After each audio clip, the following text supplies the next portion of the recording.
এখন আর দোকান থেকে নয়, বাড়িতেই তৈরি করুন বিট লবণ। তো দেখুন, একদম কেনা লবণের মতন লাগছে না দেখতে, দেখে মনে হচ্ছে না এটা কেনা বিট লবণ। তো বন্ধুরা, এই লবণটা আমি কিভাবে তৈরি করেছি চলুন দেখে নেওয়া যাক। খেতেও কিন্তু একদম কেনা লবণের মতো।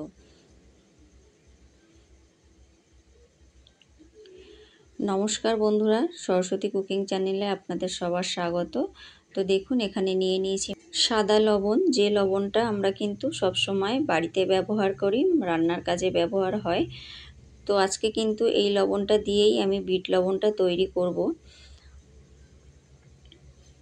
তো উনানে কড়াই বসিয়ে দিয়েছি, আর কড়াইটা কিন্তু হালকা গরম হয়ে গেছে। এখন কড়ার ভিতরে সাদা লবণটাকে ঢেলে দিয়েছি। এবার এটাকে আমি নাড়িয়ে চাড়িয়ে দেব একটা চামচের সাহায্যে। এটা কিন্তু মিডিয়াম আঁচে বেশ কিছুক্ষণ ধরে নেড়ে চেড়ে নিতে হবে। তো দেখুন, এই যে আমি বেশ কিছুক্ষণ নেড়ে চেড়ে নিয়েছি। এরপর আমি এর ভিতরে কিছু জিনিস অ্যাড করব। তো সবার প্রথমে আমি দিয়ে দিলাম গোলমরিচ গুঁড়ো। তো বন্ধুরা, গোলমরিচের গুঁড়োটা লাল রং দেখতে লাগছে, আসলে আমি শিলপাটাতে আগে শুকনো লঙ্কা গুঁড়ো করেছি, তারপরে কিন্তু আমি গোলমরিচটা গুঁড়ো করেছি, সেই জন্য দেখতে কিন্তু লাল হয়ে গেছে। যাই হোক, গোলমরিচের গুঁড়ো দিয়ে ভালো করে নেড়ে চেড়ে নিয়েছি। এরপর আমি দিয়ে দেব শুকনো লঙ্কার গুঁড়ো। শুকনো লঙ্কার গুঁড়োটা দিয়েও আমি আরেকটু ভালো করে নেড়ে চেড়ে নেব।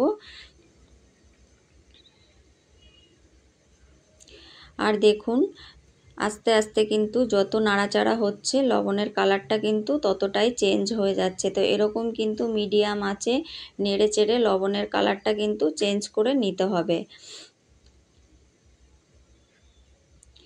এরপর আমি এর ভিতরে দিয়ে দিলাম অল্প একটু জিরে গুঁড়ো। তো জিরে গুঁড়োটা দিয়েও আমি ভালো করে লবণের সাথে নেড়ে চেড়ে মিশিয়ে নেব, আর মিডিয়াম আঁচে কিন্তু লবণটাকে ভালো করে নেড়ে চেড়ে ভেজে নেব।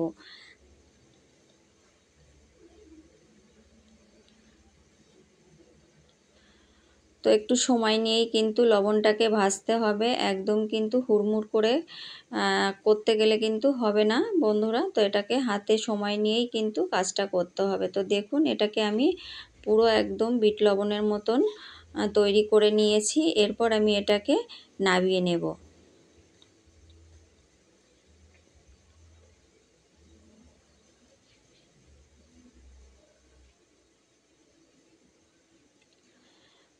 তো দেখুন, এই যে আমি একটা প্লেটে নামিয়ে নিয়েছি। এরপর আমি এটাকে একটু ঠান্ডা করে নেব।